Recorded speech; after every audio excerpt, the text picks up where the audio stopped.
Bom dia, irmãos. Deus abençoe a todos. Convido a Santa e Amada Igreja para a leitura do Salmo 96. Um tributo à glória e à majestade de Deus. Salmo 96.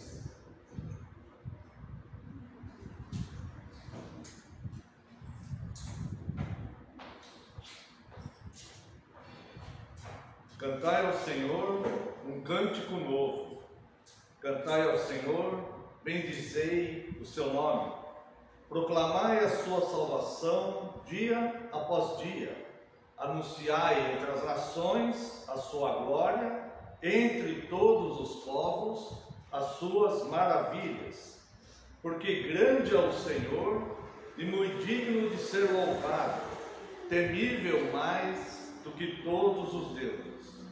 Porque todos os deuses dos povos não passam de ídolos.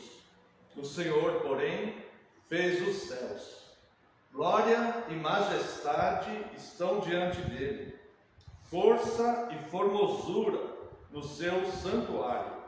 Tributai ao Senhor, ó família dos povos. Tributai ao Senhor glória e força. Tributai ao Senhor a glória devida ao seu nome. Trazei oferendas e entrai nos seus átrios. Adorai o Senhor na beleza da sua santidade.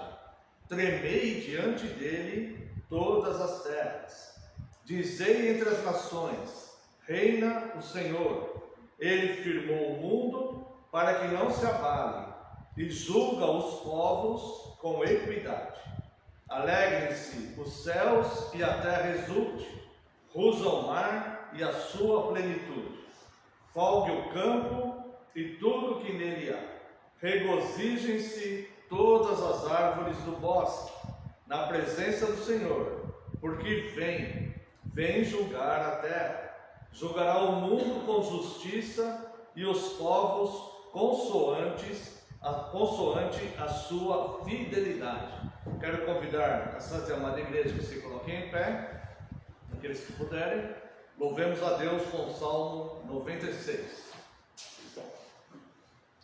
Cantai ao Senhor um cântico novo, cantai ao Senhor todas as terras, cantai ao Senhor, bendizei o seu nome, proclamai a sua salvação, anunciai entre as nações a sua glória, entre todos os povos as suas maravilhas, porque grande é o Senhor, muito digno de ser louvado, mais temível do que falsos deuses.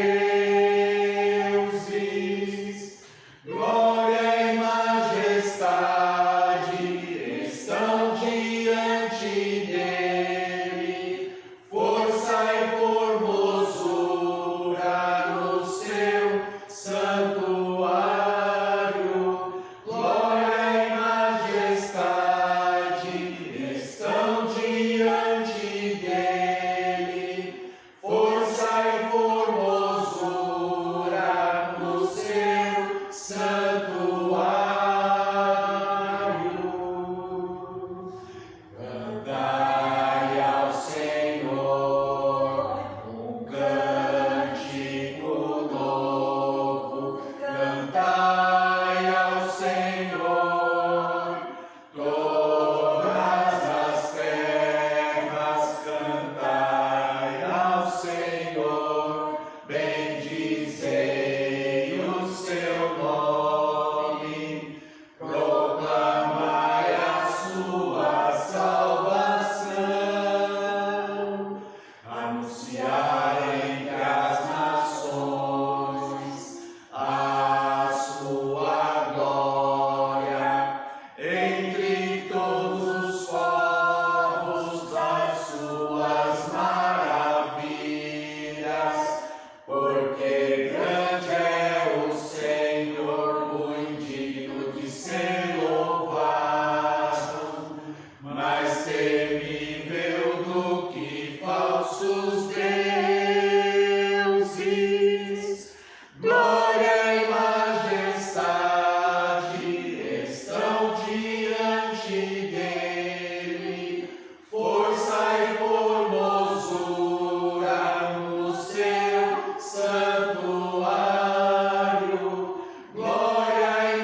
buscarmos a Deus numa oração de invocação.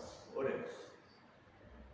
Pai eterno e santo, Deus vivo, Deus criador dos céus e da terra, Deus soberano, Deus onipotente, onisciente, Deus onipresente, Deus benevolente, Deus santo, Deus grande em feitos, em majestade, em santidade, em poder, em obras, em amor, em misericórdia, Deus grande em graça. A Ti, Deus, Senhor grande eu sou, nós rendemos graça e adoração e trazemos, Deus, corações gratos diante do Senhor, para professarmos, Deus, que o Senhor é o único Deus, e nós, o Teu povo, e nós o adoramos, Deus, e queremos engrandecê-lo, Senhor. Nós Te louvamos pelos Seus grandes feitos e reconhecemos, Deus, o Seu direito, a Sua soberania, que o Senhor é o único Deus e a Ti pertence todas as coisas nos céus ou na terra, Deus, tudo no universo, tudo pertence ao Senhor. Muito obrigado, Deus, pela Tua graça, pelo Teu amor, pela Tua bondade, pelas Tuas misericórdias, Deus, dispensadas a nós. Aqui agora, Deus, queremos, com a Sua permissão, nos unir a todos aqueles que o cultuam neste dia do Senhor, para cultuá-lo também, ó Deus, e professarmos, Deus, nossa gratidão e a nossa fé no Senhor.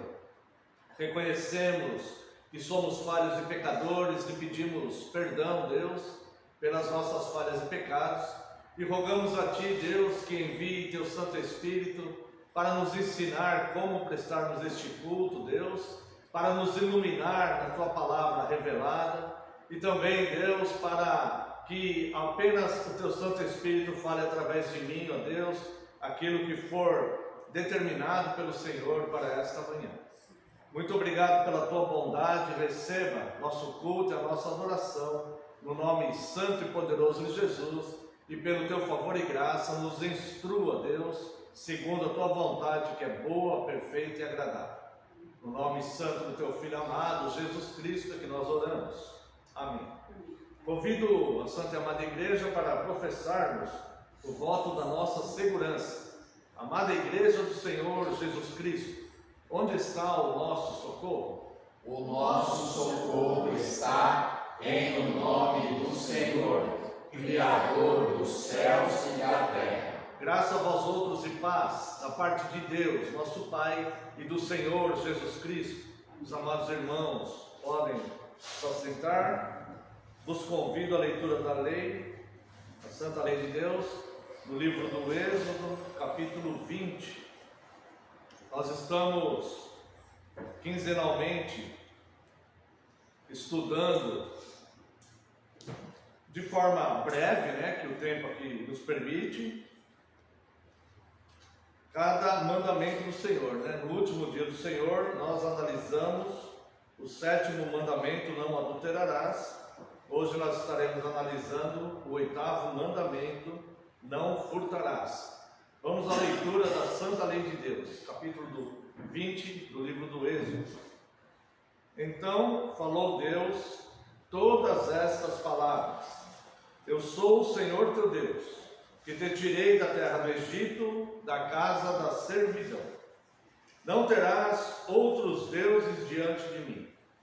Não farás para ti imagem de escultura, nem semelhança alguma do que há em cima nos céus, nem embaixo na terra, nem nas águas debaixo da terra. Não as adorarás, nem lhes darás culto, porque eu sou o Senhor teu Deus, Deus zeloso, que visita a iniquidade dos pais nos filhos, até a 3ª e 4ª geração daqueles que me aborrecem, e faço misericórdia até 1000 gerações daqueles que me amam e guardam os meus mandamentos. Não tomarás o nome do Senhor teu Deus em vão, porque o Senhor não terá por inocente o que tomar o seu nome em vão. Lembra-te do dia de sábado para o santificar. 6 dias trabalharás e farás toda a tua obra, mas o 7º dia é o sábado do Senhor teu Deus. não farás nenhum trabalho, nem tu, nem o teu filho, nem a tua filha, nem o teu servo, nem a tua serva, nem o teu animal, nem o forasteiro das tuas portas para dentro. Porque em 6 dias fez o Senhor os céus e a terra, o mar e tudo que neles há, e ao 7º dia descansou. Por isso o Senhor abençoou o dia de sábado e o santificou. Honra teu pai e tua mãe, para que se prolonguem os teus dias na terra que o Senhor teu Deus te dá. Não matarás, não adulterarás, não furtarás, não dirás falso testemunho contra o teu próximo, não cobiçarás a casa do teu próximo, não cobiçarás a mulher do teu próximo, nem o seu servo, nem a sua serva, nem o seu boi, nem o seu jumento, nem coisa alguma que pertença ao teu próximo. Hoje nós estaremos meditando um pouco, de forma breve, como eu disse, acerca do 8º mandamento, que está aqui no verso 15. Não furtarás. O mandamento não furtarás, irmãos, é uma questão não só de direito do próximo, não só uma questão de cidadania, não só uma questão de honestidade, embora seja tudo isso, mas é também uma questão de estar fundamentado de fato na fé em Deus. Porque quando o cristão, quando a pessoa, ela está de fato fundamentada na rocha que é Cristo, fundamentado, quando eu digo fundamentado, o fundamento é a doutrina apostólica revelada nas Escrituras, o Antigo Testamento codificado pelos apóstolos e as doutrinas que os apóstolos lançaram para a sua igreja. Então, o Antigo Testamento codificado por Cristo e pelos apóstolos, e as doutrinas que eles lançaram para a sua igreja. Então, quando nós estamos edificados pela palavra de Deus, o 8º mandamento ele torna-se uma questão de fé. Por quê? Porque edificados na santa palavra de Deus, nós temos Deus como providência, a fonte de todo o bem. Então, quanto mais nós estivermos fundamentados nas Escrituras, mais nós vamos entender que Deus, Ele é o provedor de tudo aquilo que precisamos. E se há algo que Ele não nos concedeu, ou não nos deu ainda, ou não nos dará nunca, é porque é algo que nós não necessitamos, que nós não precisamos aqui. Porque toda boa providência vem de Deus.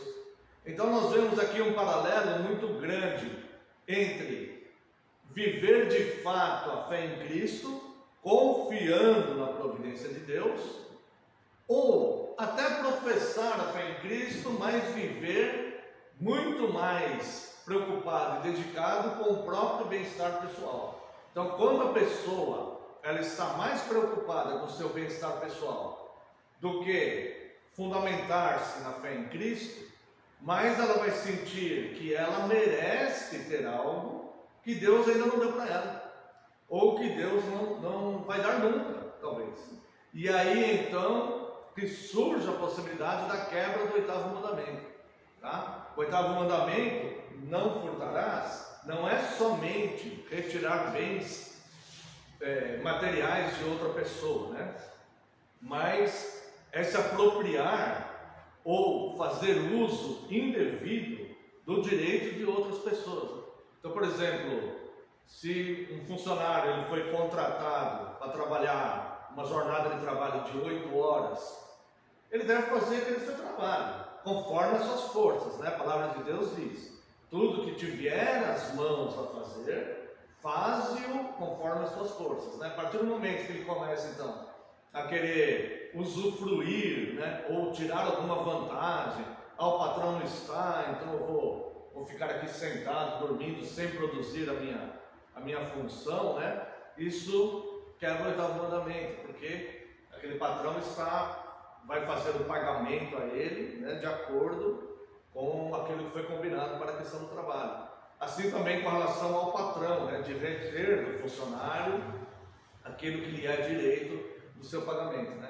A Santa Palavra de Deus fala muito, principalmente no Antigo Testamento, em não retirar os marcos que foram dados, marcos de terra, marcos de propriedade.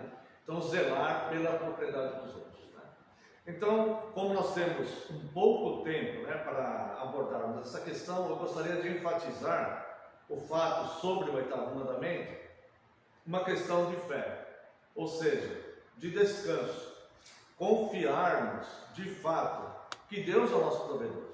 E nós podemos recorrer a Ele. Se há algo que nós queremos, nós podemos querer coisas. Podemos querer, né? Mesmo que não seja algo necessário para a nossa subsistência. Nós podemos. Em nenhum momento as Escrituras nos proíbem disso. Isso faz parte do ser humano, né? Tem coisas que nós queremos obter. E não vamos morrer se não tivermos, mas queremos ter. Isso não é pecado, nem proibido, desde que esse desejo não se torne uma obsessão, uma inveja e nos leve, né, a obter isso de forma ilícita. Então nós podemos recorrer a Deus e lhe pedir, mas a fé genuína consiste no fato de reconhecer Deus como sustentador, mantenedor da vida, né? Então nós descansamos na providência dele, que ele é onipotente. Sabemos que tudo que precisamos ele nos dará. E podemos também pedir a Ele algo, né? Ele abençoou muitos, vários dos seus servos, até mesmo com riquezas, né? Então nós podemos pedir por algo que queremos, podemos, desde que isso não se torne laço para nós, não seja aquele amor ao dinheiro, não seja, mas podemos pedir algo que nos ajude a ter uma vida melhor, até mesmo ajudar outras pessoas, sem entregar o coração àquilo, colocando sempre Deus em primeiro lugar.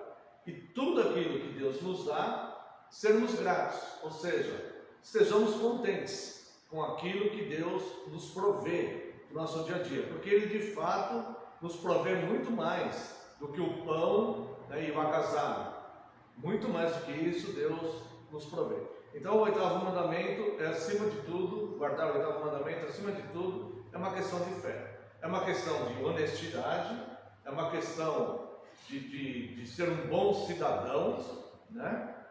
Mas é também uma questão de fé, onde nós cremos que o nosso Deus é o provedor de tudo aquilo que desejamos, que precisamos, e também podemos recorrer a Ele pedindo algo, né? Não sabemos se Ele dará ou não, mas se Ele der, aceitaremos de bom grado, e se Ele não der, nós também aceitaremos a sua resposta de bom grado, tá? Então, o 8º mandamento, não furtarás, é uma forma de nós olharmos, né, para a nossa própria vida e vermos, olha, eu preciso me edificar mais na palavra, quando nós estamos nos tornando obsessivos, né, querendo algo que talvez não seja o nosso direito. Quero convidar a Santa Madre Igreja para uma oração de confissão. Nós temos por hábito litúrgico, né, pedirmos perdão por faltas, pecados que cometemos no nosso dia a dia, né? Se porventura houver algum pecado não confessado, esse momento será oportuno, através de uma oração de confissão, uma oração silenciosa de confissão. E também, se sentir o desejo voluntário, alguma vez lembrou-se, né, que percorreu aí caminhos fora da fé para tentar alcançar algo que tanto desejava, né? E se percebeu que houve a quebra do 8º mandamento, se sentir o desejo voluntário, esse momento também será oportuno para a penitência, pedirmos perdão por esse fato. Então a igreja estará orando silenciosamente e eu farei uma oração em voz audível, uma oração de confissão de pecados por eles.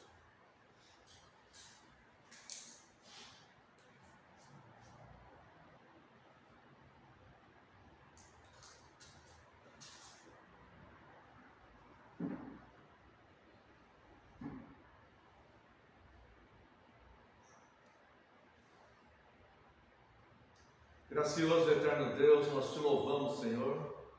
Nós te agradecemos, Deus, pela tua bondade, Deus, para conosco, pela tua graça, Deus, sobre as nossas vidas, pelo teu amor, Senhor, tuas misericórdias. Nós te agradecemos, Deus, porque o Senhor nos instrui, o Senhor nos ensina, o Senhor provê tudo aquilo que é necessário, Deus, para a nossa existência. O Senhor nos dá família, o Senhor nos dá a igreja, Deus, irmãos, O Senhor provê, Deus, o alimento cotidiano, a proteção, ó Deus, a chuva, o sol. O Senhor provê as estações do ano que são tão necessárias, a vegetação, os animais. O Senhor é um Deus gracioso, Deus. Nós te agradecemos pelo sol, pela lua, nós te agradecemos pelo mar, nós te agradecemos, Deus, por tudo aquilo que o Senhor providenciou, ó Deus, para que pudéssemos existir. E nesse momento, Deus, nós trazemos corações contritos diante do Senhor, porque reconhecemos, Deus, que somos falhos e pecadores, que erramos na nossa caminhada, e lhe pedimos sinceras desculpas, Deus. Nós lhe pedimos absolvição através do sangue de Cristo, e lhe pedimos, Deus, que o Senhor restitua em nós um espírito inabalável, Deus, para um coração puro, para seguirmos nossa peregrinação. Se em algum momento na nossa vida, Deus, nós quebramos o 8º mandamento, nós pedimos sinceras desculpas ao Senhor, e lhe pedimos, Deus, que mantenha acesa na nossa mente, no nosso coração, nas nossas almas, Deus, essa intenção de percebermos sempre que não quebrar o 8º mandamento é uma atitude de fé, porque o Senhor é o nosso provedor e a fonte de todo o bem. E tudo que precisarmos, Deus, nós podemos recorrer ao Senhor, que nos dá forças para trabalharmos e conquistarmos, Deus, coisas que o Senhor permite que nós conquistemos. Muito obrigado pela tua graça, pelo teu amor e pelo teu perdão, a grande bênção do teu perdão. No nome santo e poderoso de Jesus Cristo é que oramos agradecidos. Amém, Senhor, e louvado seja o teu nome. Convido a Santa Amada Igreja para louvarmos a Deus com o hino 167. Aquele que sentir o desejo de estar ofertando, este momento será oportuno. Hino 167. Do pecado resgatado, foi na cruz por teu amor, e da morte, triste sorte,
a Santa e Amada Igreja para a leitura do Dia do Senhor 33.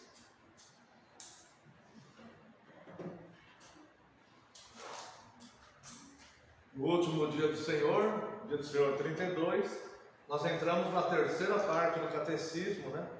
Onde é abordada a nossa gratidão a Deus. Já analisamos a nossa miséria espiritual, a graça com que nos alcançou Cristo para a nossa salvação, e agora estamos analisando a nossa resposta a Deus, que é a gratidão. E no Dia do Senhor 33, temos aqui 4 perguntas, de 88 a 91. Pergunta 88. O que é o verdadeiro arrependimento ou a conversão do homem? Resposta: é a morte da velha natureza e a ressurreição da nova natureza. Bem, irmãos, o que nós vemos aqui, eu quero convidar os irmãos para ilustrar através de João capítulo 1, do Evangelho de João capítulo 1, um detalhe bastante importante.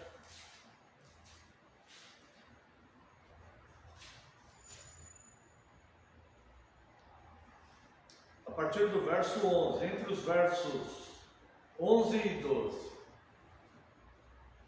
Não, vamos ver entre o 11 e o 14, tá? Falando sobre Cristo, né, o Verbo, e o Verbo é Deus, tá? E que por ele, por intermédio dele, foram feitas todas as coisas. E aqui no verso 11 diz que este Cristo veio para o que era seu e os seus não o receberam. Agora note o verso 12. Mas a todos quantos o receberam, deu-lhes o poder de serem feitos filhos de Deus, a saber, aos que creem em seu nome, os quais não nasceram do sangue, nem da vontade da carne, nem da vontade do homem, mas de Deus. E o Verbo se fez carne e habitou entre nós, cheio de graça e de verdade. E vimos a sua glória como do unigênito do Pai. Então o verso 12, ele vai mostrar aqui para nós uma mudança de natureza. Veja, imaginem essas pessoas que o receberam. Que o verso 11 está falando que ele veio para alguns que não o receberam. Mas para os que o receberam, houve uma mudança de natureza. Note, mas a todos quantos o receberam, deu-lhes, ofertou-lhes, doou-lhes, presenteou-lhes, né? Algo que essas pessoas não tinham por si só, mas que receberam de Deus, tá? Mas a todos quantos receberam, deu-lhes o poder, ou seja, deu um poder, de quê? De ser feitos filhos de Deus, a saber os que creem no seu nome. Então o que nós vemos aqui? Uma mudança de natureza, e essa mudança de natureza é algo muito importante de se observar, porque há no pensamento genérico, no pensamento natural, que foi criado pelo universalismo, mas não pelas Escrituras, por uma doutrina espúria, foi criado esse pensamento, que todas as pessoas são filhos de Deus. Mas aqui, a revelação do próprio Deus nas Escrituras diz exatamente o contrário, que essa doutrina do universalismo conseguiu implantar genericamente aí várias pessoas, e muitas pessoas de forma sincera creem nisso. Isso é um perigo muito grande, porque as pessoas não percebem que é necessária essa mudança de natureza.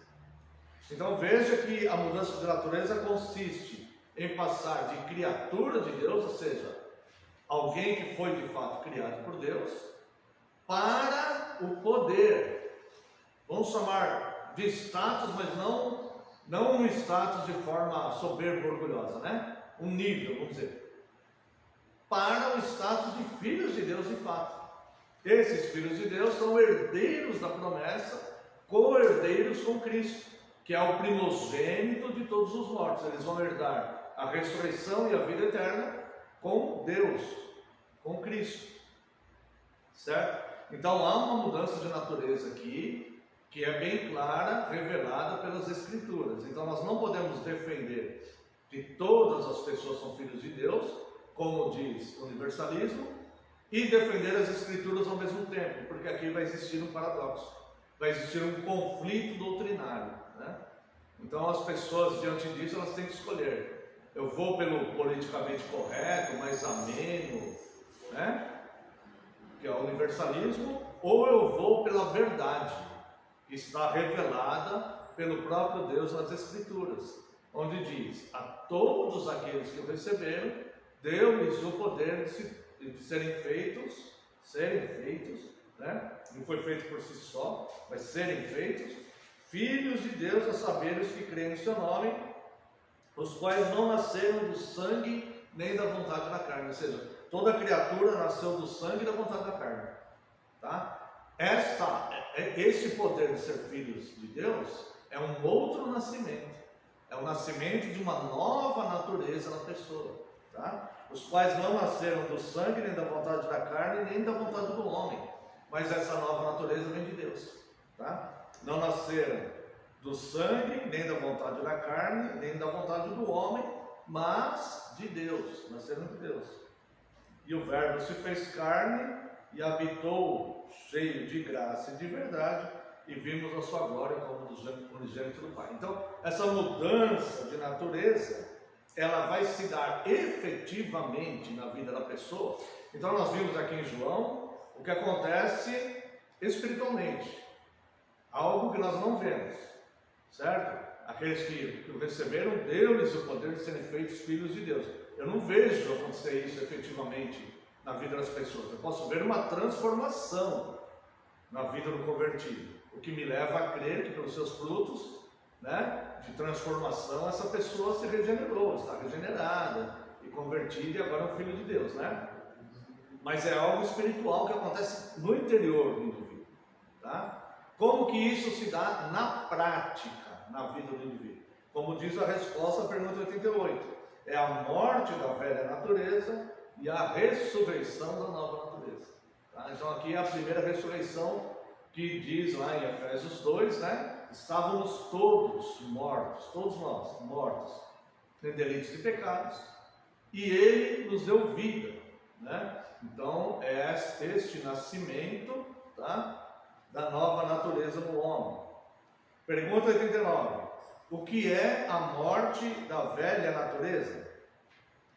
Aqui é bastante importante nós entendermos, porque vai se tratar de algo íntimo, algo que só o indivíduo mesmo pode constatar nele mesmo, outras pessoas não podem constatar nele mesmo, só ele pode constatar isso nele, tá? É a profunda e sincera tristeza por termos ofendido a Deus com os nossos pecados e cada vez abominá-los e fugir deles. Veja como é diferente essa postura na nova natureza de como ela era antes da transformação da nossa natureza, ou seja, antes de nós recebermos o poder de sermos feitos filhos de Deus. Quando nós ainda éramos o velho homem. Quando nós éramos o velho homem e nós fazíamos alguma coisa errada, que deu errado, ou que alguém descobriu, ou que vai ter consequências e tudo mais, havia uma espécie de arrependimento, né, que nós chamamos agora de remorso, né? Mas de certa forma era um arrependimento também, que falava assim: puxa, eu não devia ter feito isso, porque agora que eu fiz isso, descobriram, agora eu tenho uma consequência que apagar, certo? No novo homem, na nova natureza, essa situação, quando a gente constata que nós pecamos, ela não é só aquela situação que fala: nossa, descobriram e agora eu tenho que pagar, não devia ter feito porque me pegaram aí fazendo tal coisa e agora eu vou ter que pagar a consequência desse meu ato e tal, né? Não, é um sentimento muito mais íntimo, muito mais profundo, que vai causar uma tristeza que vai independer se as pessoas descobriram o que fizemos ou não, independente se eu vou ter consequências aqui nessa vida, pagar disso ou não, independente disso, mesmo que nunca ninguém saiba, é aquele sentimento profundo de sincera tristeza, né? Aqui diz sincera, essa palavra está muito bem aplicada aqui, né?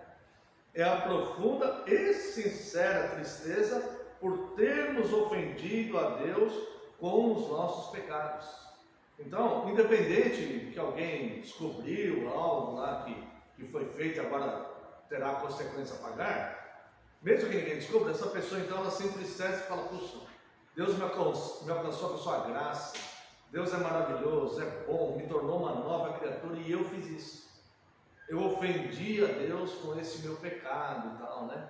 Então, essa pessoa se entristece de forma sincera, e isso vai levá-la ao arrependimento, e ela vai pedir perdão a Deus com sinceridade de coração.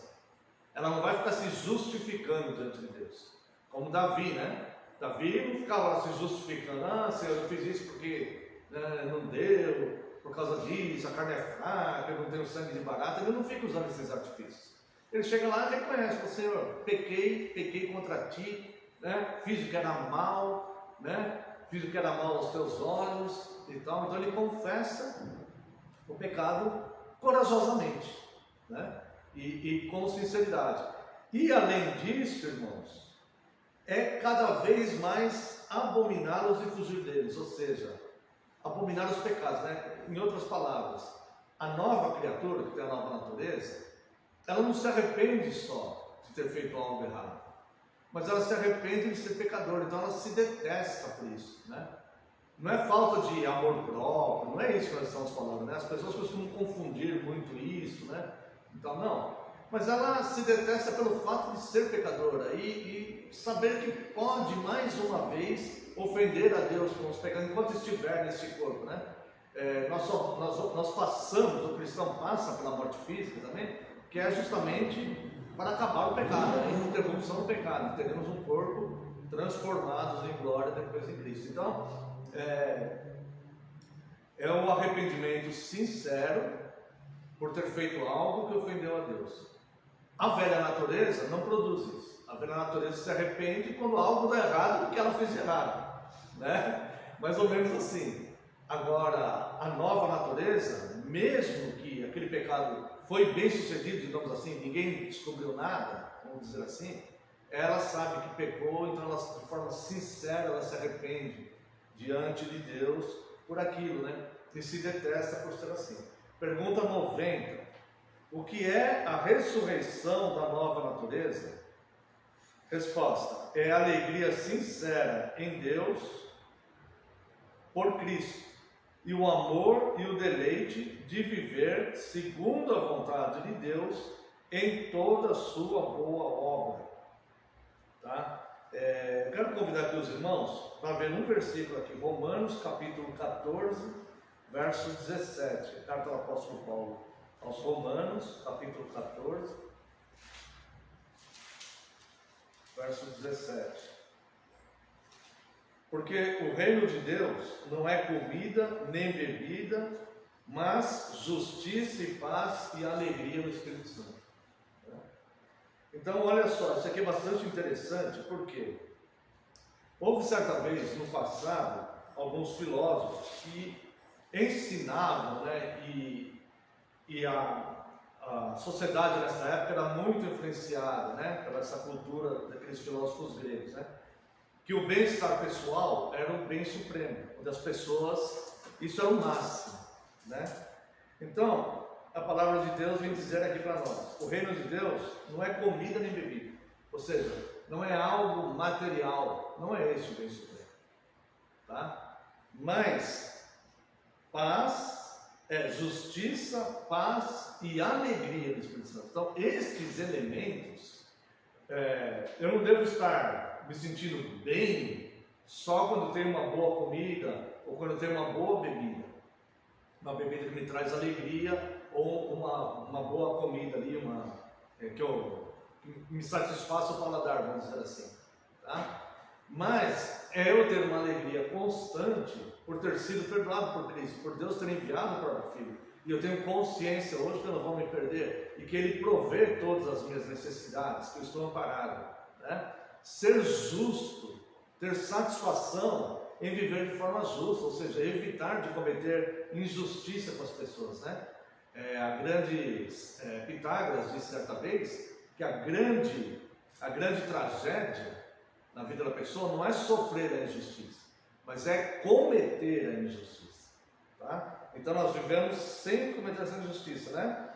E isso vai produzir em nós paz. Então essa nova criatura, ela vai viver em paz. Esta, tá, é a ressurreição da nova natureza. Nós vemos por isso, porque o reino de Deus, que veio ser instalado no coração daqueles que creem, que receberam o poder de serem feitos filhos de Deus, ou seja, houve a transformação da natureza, né? Não é comida nem bebida, não é coisa que satisfaz a humanidade, mas é algo interno que vai produzir então essa paz, tá? E a pergunta 91, vamos terminar a pergunta 90. É a alegria sincera em Deus por Cristo e o amor e o deleite de viver segundo a vontade de Deus em toda boa obra, né? Porque isso aqui, paz, justiça e alegria do Espírito Santo vai produzir boas obras com certeza, tá? E a pergunta 91, mas o que são as boas obras? Somente aquelas que são feitas pela verdadeira fé, em conformidade com a lei de Deus e para a sua glória, e não aquelas que se baseiam na nossa própria opinião ou em preceitos de homens. Isso aqui é muito importante, muito importante. Por quê? Os irmãos lembram que eu sempre falo, né? Existe uma diferença entre caridade e piedade, né? A piedade, o serviço piedoso, muitas vezes é o mesmo ato da caridade. Então imagine um caridoso e um piedoso. Os dois vão lá e dão um pão para o faminto. Esse dá um pão para o faminto, esse dá um pão para o faminto também. O caridoso está fazendo aquilo por algum motivo.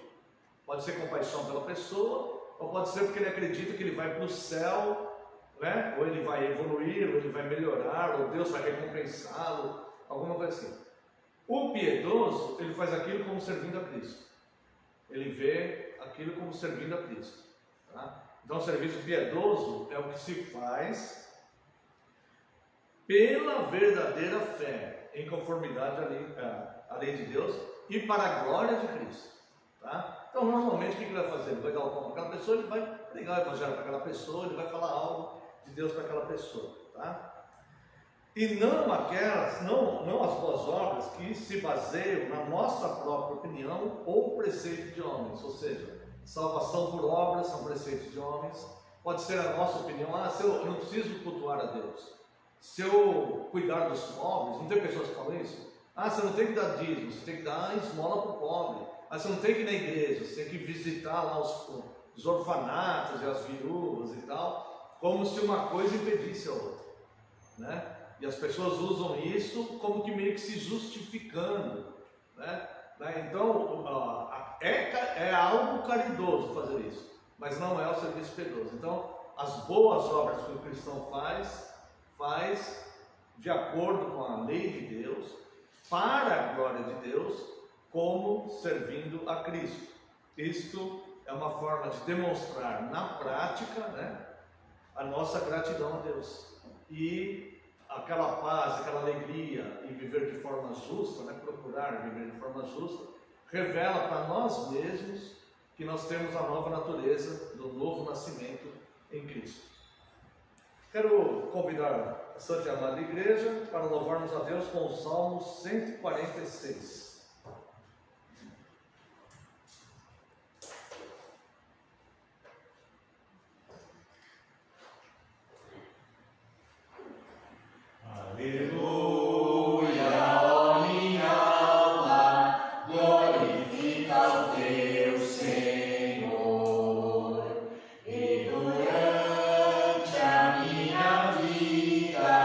Cantarei seu louvor.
aos Tessalonicenses, capítulo 4. Faremos a leitura, capítulo 5, fazemos a leitura a partir do verso 4.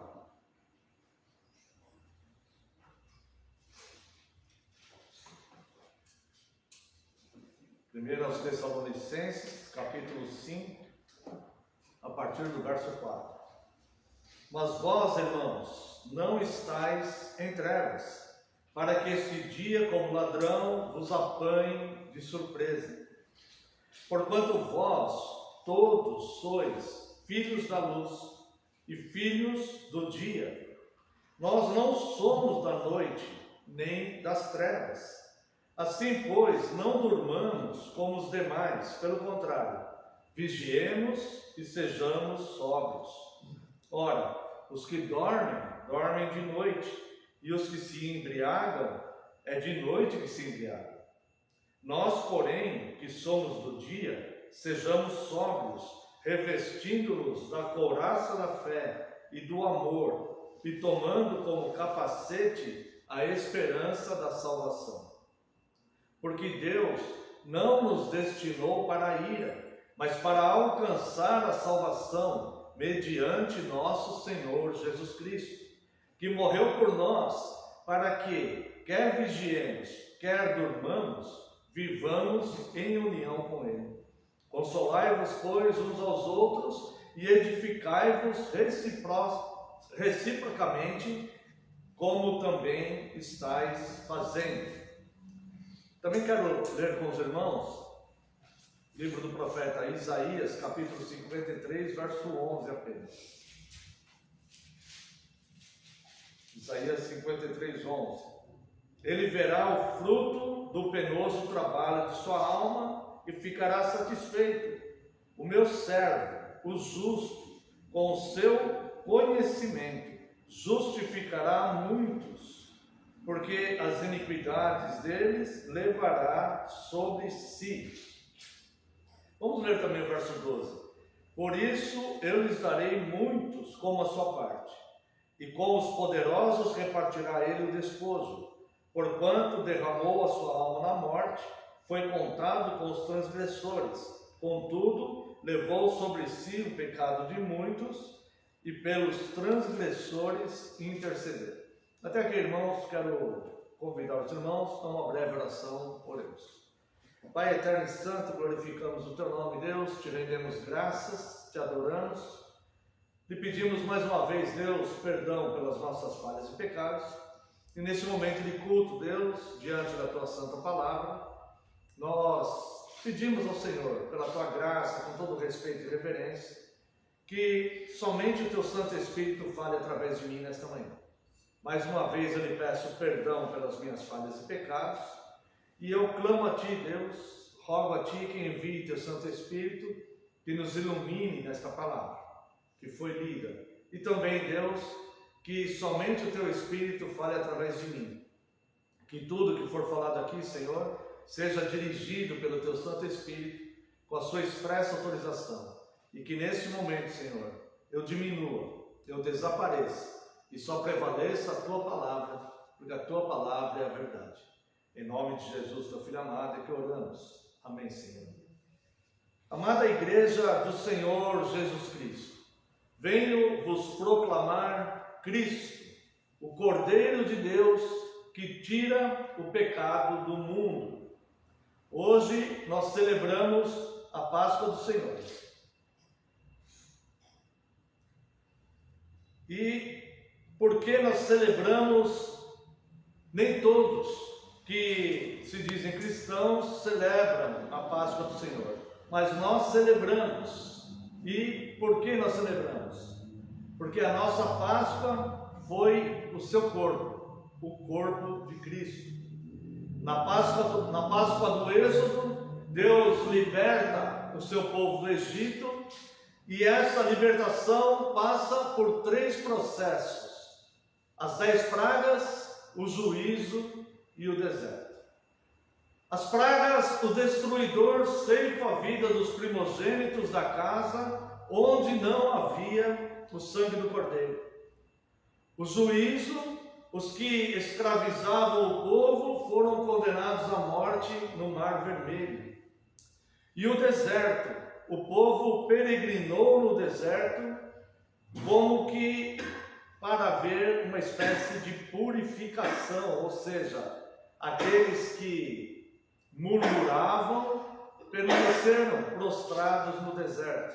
Somente uma outra geração entrou na terra prometida. A vida cristã, a qual vivemos, é o resultado da Páscoa. Deus liberta o seu povo dos seus próprios pecados. Veja, pragas. Cristo morreu com os filhos dos primogênitos dos egípcios. A 10ª praga. O primogênito de Deus teve que morrer. Como se fosse um pecador. Como se fosse um primogênito daqueles que estavam escravizando o povo de Deus. Juízo. Cristo foi condenado à morte como os egípcios foram condenados no Mar Vermelho. Cristo teve que passar por uma condenação à morte. E deserto. Cristo conduziu o seu povo durante a purificação, a peregrinação do deserto. Mas ele mesmo teve que passar por diversas tentações malignas no seu próprio deserto, quando chegou o seu ministério terreno. Sim, por ser nosso libertador, Cristo é a nossa Páscoa, a passagem do antigo estado de vida para vivermos como novas criaturas. Compare o texto de 1 Tessalonicenses, que nós lemos agora há pouco, capítulo 5, os versos 9 a 11, com o que nós lemos em Isaías. Veja aqui, 1 Tessalonicenses 5, 9 a 11. Porque Deus não nos destinou para a ira, mas para alcançar a salvação mediante nosso Senhor Jesus Cristo, que morreu por nós para que, quer vigiemos, quer durmamos, vivamos em união com Ele. Consolai-vos, pois, uns aos outros, e edificai-vos reciprocamente, como também estáis fazendo. Note que o apóstolo Paulo, ele está dando uma orientação aqui, para que nós vigiemos e não durmamos, porque nós não estamos em trevas. E aqui no verso 10, ele fala, no verso 9, ele fala que Deus não nos destinou para a ira, ele está pregando para a igreja. Nós não fomos destinados para a ira, tá? Mas para alcançar salvação mediante Cristo. E veja o que ele diz no verso 10: Cristo que morreu por nós, para que, quer vigiamos, quer durmamos. Isso aqui parece ser uma espécie de contradição, mas não é. A orientação para que nós não durmamos quer dizer que é a forma correta de viver a fé vigiando. Mas se nós dormirmos, nós não seremos condenados com o mundo por causa disso, porque nós não fomos destinados para a ira de Deus. Consolai-vos uns aos outros com isso. Ou seja, isto aqui é para aumentar a nossa gratidão e para nós vermos o dever do nosso serviço. Ou seja, eu não preciso estar embriagado, quando ele usa a questão dos que se embriagam à noite, ou dos que estão na noite, está dizendo os que estão em trevas e aqueles a quem falta sobriedade. Nós temos sobriedade e nós não estamos em trevas, porque nós somos da luz e fomos destinados para a luz e para a salvação. Então, quer vigiemos, quer durmamos, nós não vamos perecer. Mas o que o apóstolo Paulo está dizendo é vigiar. Veja aqui em Isaías 53, 11 e 12, falando sobre Cristo. Eu vou falar o 11 e apenas o começo do 12. Ele, Cristo, verá o fruto do penoso trabalho da sua alma. Ele sim, o trabalho dele foi penoso. O nosso é só vigiar. Ele verá o fruto do penoso trabalho da sua alma e ficará satisfeito. O meu servo, o justo, com seu conhecimento, justificará a muitos, O apóstolo Paulo está se referindo à igreja. Vós não perecereis, porque fostes destinados não para a ira, mas para alcançar a salvação em Cristo, destinados por Deus. Ele verá o fruto do penoso trabalho de sua alma e ficará satisfeito, o meu servo, o justo, com o seu conhecimento. Veja, com o seu conhecimento, essa é a luz, justificará muitos, porque as iniquidades deles levará sobre si. Por isso eu lhe darei muitos como a sua parte. Ou seja, nós fazemos parte desses muitos que Deus deu como herança de Cristo, como fruto do penoso trabalho da sua mão, se nós de fato somos novas criaturas, se nós de fato temos a nova natureza, se nós de fato passamos pela conversão, se nós de fato não estamos mais em trevas, e nós temos sobriedade. Nós não somos como aqueles que se embriagam à noite, que estão em trevas e não têm sobriedade diante da vida. Nós temos sobriedade, nós sabemos o que está acontecendo no mundo, porque Deus nos revelou, e nós estamos em luz, e sabemos, justamente porque estamos em luz deste conhecimento, nós sabemos que nós não fomos destinados para ir. Podemos consolar uns aos outros, mas com gratidão nós vivemos vigiando, entendendo o que está acontecendo, para que nós sejamos luz do mundo e portadores deste conhecimento a muitas pessoas. Sim, irmãos, então, por ser nosso libertador, Cristo é a nossa Páscoa, a passagem do antigo estado de vida para vivermos como novas criaturas. Então nós fazemos sim parte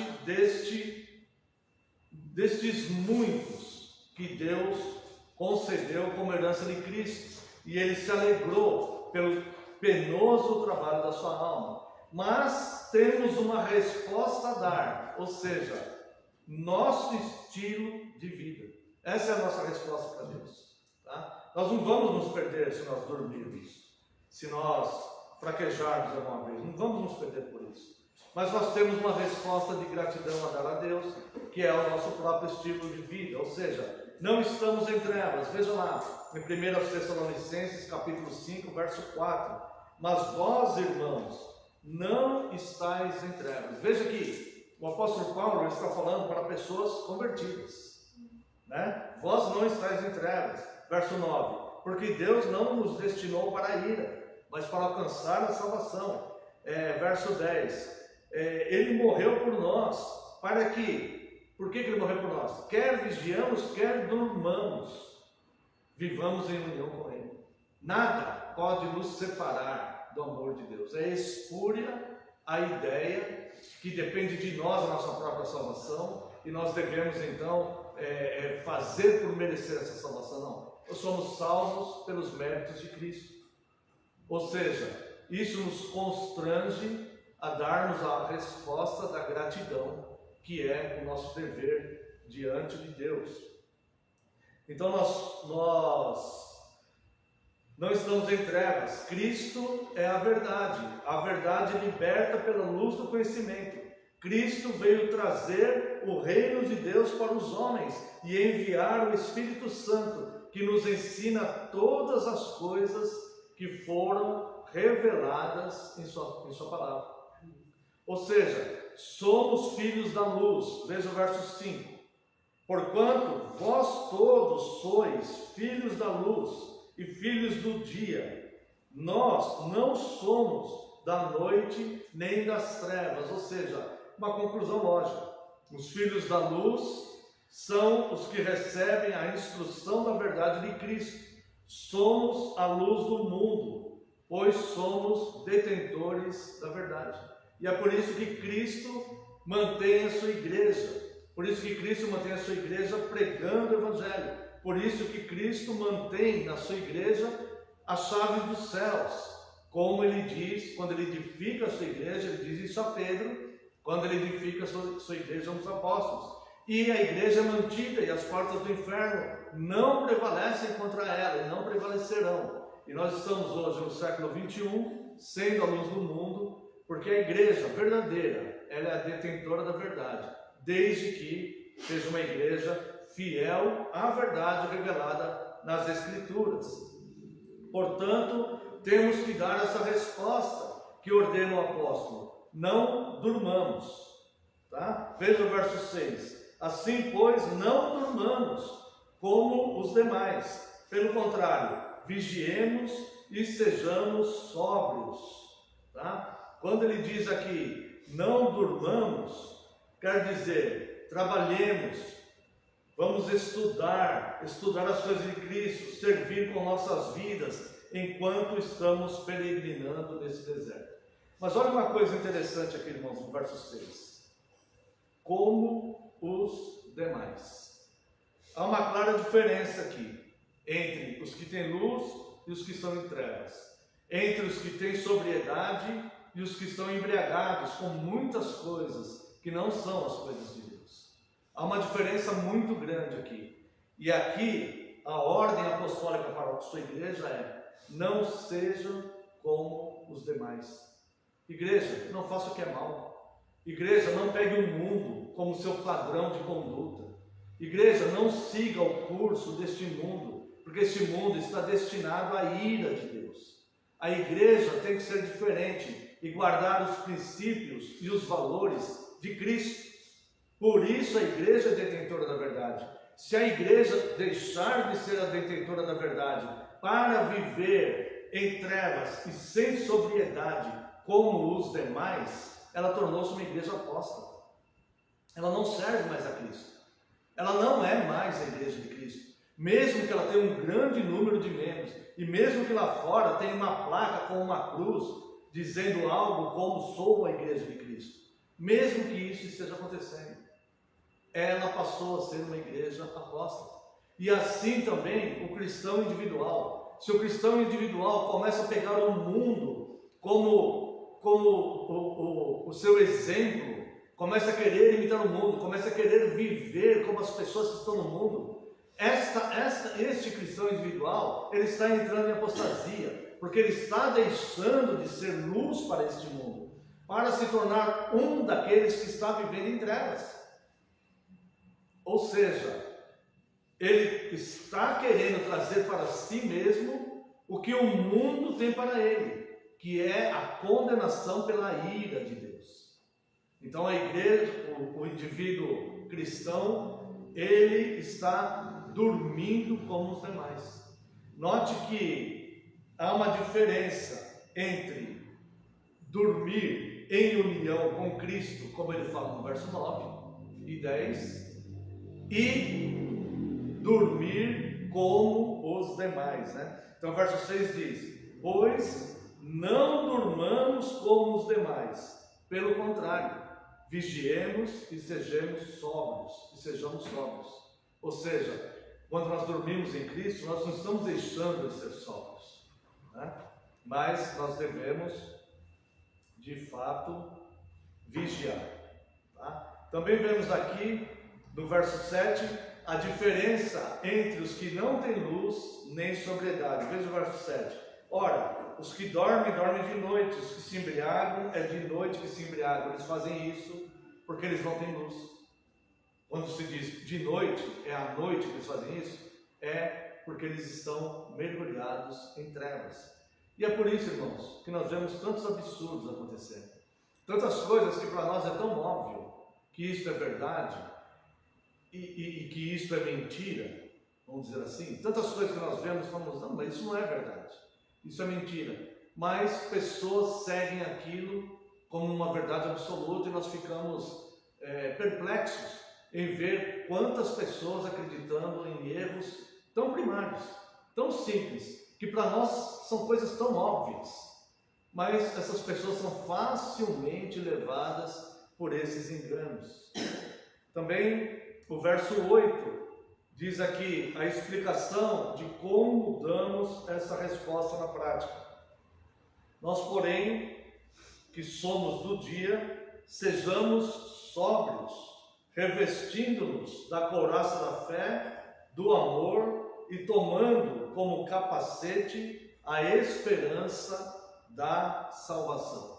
Ou seja, viver de forma sóbria e em luz, na prática, é ter esses três elementos, revestindo-nos da couraça da fé, do amor e tomando como capacete a esperança da salvação. Esses sim são os três elementos que nós não podemos perder de vista na nossa caminhada. É isto que nos alimenta e que nos mantém vivos. Então, entenderemos as declarações dos versos 9 e 10, que não nos acomodam, mas que servem para consolar os outros.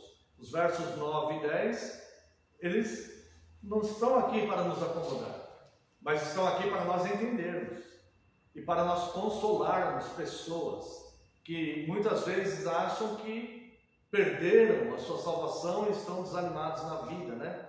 O verso 9 e 10 diz: porque Deus não nos destinou para a ira, mas para alcançar a salvação, mediante nosso Senhor Jesus Cristo, que morreu por nós, para que, quer vigiamos, quer durmamos, vivamos em união com Ele. Consolai-vos, pois, uns aos outros, e edificai-vos reciprocamente, como também estáis fazendo. Hoje em dia, no nosso país, em diversas denominações cristãs, as pessoas não estão consolando, os cristãos não estão consolando uns aos outros com essa palavra. Eles estão acusando uns aos outros. Você vai para o inferno fazendo isso, você está perdendo a sua salvação fazendo isso. Eles não estão consolando, eles estão jogando os outros para baixo. E não é isso que a palavra de Deus quer dizer. A palavra de Deus diz: revista-se com a couraça da fé, com amor e com a esperança da salvação, com ânimo, com bom ânimo, com o entendimento que nós não fomos destinados para a ira, mas para a salvação. E isso sim nós devemos usar para consolar as pessoas. Ou seja, irmãos, Cristo é a nossa Páscoa, libertação e passagem entre as primeiras coisas e a novidade de vida. E por sermos gratos, vivemos revestidos da couraça da fé, do amor e da esperança. Eu quero, para nós finalizarmos, convidar os irmãos aqui na primeira carta aos Coríntios, capítulo 13. O apóstolo Paulo, ele vem dizer exatamente isso, como ele diz aos Tessalonicenses, que não durmam, mas revistam-se da couraça da fé, do amor e da esperança. Esse aqui é o nosso motor para nós vivermos. E aqui na primeira carta aos Coríntios, capítulo 13, quando o apóstolo Paulo está tratando de dons, né? entre os capítulos 12 e 13, ele está tratando de dons. E no capítulo 13, ele trata somente do amor como um dom supremo. Tá? Este amor nos é dado por Deus. Nós podemos amar porque Ele nos amou primeiro. Né? Então veja o que ele diz aqui no verso 13. Agora, pois, permanecem os três elementos que ele fala aos Tessalonicenses. Agora, pois, permanecem a fé, a esperança e o amor. Esses três, porém, o maior destes é amor. De fato, irmãos, Deus é amor. E vede com que grande amor Deus nos amou, a ponto de enviar o seu próprio Filho por nós. Essa é a nossa Páscoa. Assim como os hebreus foram libertos do Egito, da escravidão do Egito, nós somos libertos de nós mesmos, da nossa velha natureza, daquela vida pecaminosa que tínhamos, dos nossos velhos pensamentos, da força dos apelos da nossa carne. Hoje nós somos uma nova criatura, vivendo em novidade de vida. Ainda neste corpo, essas tentações e apelos, elas ainda acontecem, em todos os níveis. Mas nós não somos da noite, nós temos sobriedade, e nós temos luz, nós não estamos em trevas. E nós podemos entender que, revestidos da fé, da esperança e do amor, e acima de tudo, o maior desses é o amor, assim nós podemos seguir a nossa peregrinação. Para finalizar, guarde no seu coração esta palavra de ordem. Agora, pois, permanece. Isso vai permanecer no cristão e na igreja fiel até o fim. A fé, a esperança e o amor. Esses três, porém, o maior desses é o amor. Quando o indivíduo, a igreja, perde o amor, ela de fato não está em Cristo. Ela de fato não está na luz e não está na sobriedade. Ela está na apostasia. A fé, a esperança e o amor. Cristo de fato é a nossa Páscoa. Amém. Quero convidar a Santa e Amada Igreja para louvarmos a Deus com o hino 138.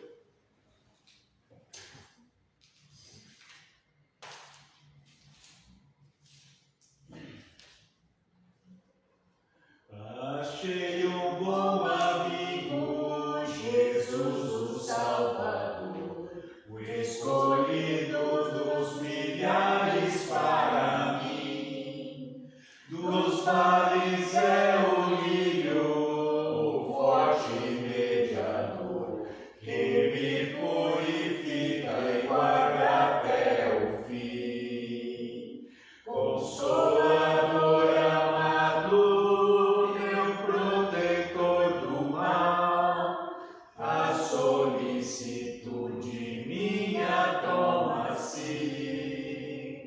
Dos vales é o lírio, a estrela da manhã, o escolhido dos milhares para mim.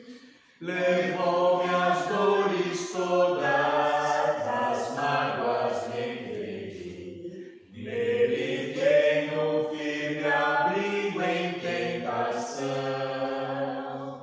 Deixei por ele tudo, os ídolos queimei. Ele faz-me puro e santo coração.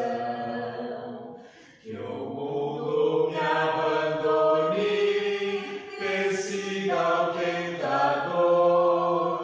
Meu Jesus me guarda até da vida ao fim. Dos vales é o lírio, a estrela da manhã, o escolhido dos milhares para mim. Não desampara nunca, nem me abandonará. Ser fiel e obediente aqui viver. Em torno-me se acampa, quem me protegerá. Até quando face a face o possa ver. Nos céus então entrando, na glória eu ficarei, com Jesus meu Salvador gozando enfim. Dos vales é o lírio, a estrela da manhã, o escolhido dos milhares para mim. Convido a Santa Amada Igreja que se coloque em pé. Vamos a uma oração de encerramento, após a oração a bênção. Após a bênção estará encerrado, logo em seguida teremos alguns avisos. Oremos. Pai gracioso e santo, nós te louvamos, Deus, pelo teu amor por nós, Senhor. Muito obrigado, Deus. Muito obrigado porque o Senhor enviou o seu Filho e hoje nós não somos mais apenas uma criatura, mas nós somos filhos também do Senhor. O Senhor nos fez filhos do Senhor. Por isso somos gratos, Deus. E queremos viver, ó Deus, sem perder de vista esses três elementos, Senhor, que nos ajudam na nossa caminhada e nos fazem entender, ó Deus, a sua grande graça, Deus.